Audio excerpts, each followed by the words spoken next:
नमस्ते, म पोखरा जब सेन्टरबाट तपाईँहरूलाई थोरै म आज पोखरा जब सेन्टरको पेजमा कसरी पोस्ट गर्ने भन्ने देखाउँछु। पहिलो कुरो त हाम्रो वेबसाइटको नाम pokharajob.com हो। मात्रै pokharajob.com मात्रै हान्नु पर्यो। अनि त्यसपछि गएर पोस्ट भन्ने अप्सन, त्यो फिक्स तलपट्टि फिक्स भएको ठाउँमा देख्नुहुन्छ हैन। अनि त्यहाँदेखि पोस्ट जब भन्नेमा जानु पर्यो। म इमेजहरू राखिदिन्छु यहाँनिर। त्यसपछि तपाईँ पोस्ट जबमा जानुभयो भने यस्तो खालको इमेज देखिन्छ।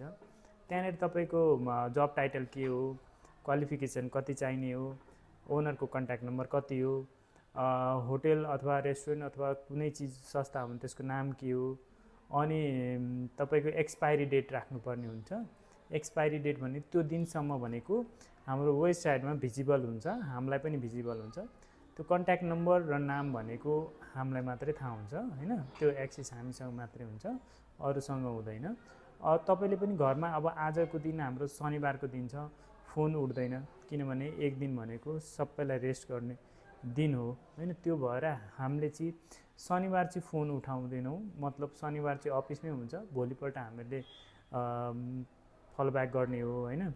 अनि त्यो भएर तपाईँले अब आफै पोस्ट गर्न पनि सिक्नुपर्छ, कहिलेकाहीँ फोन हाम्रो नउठ्न सक्छ।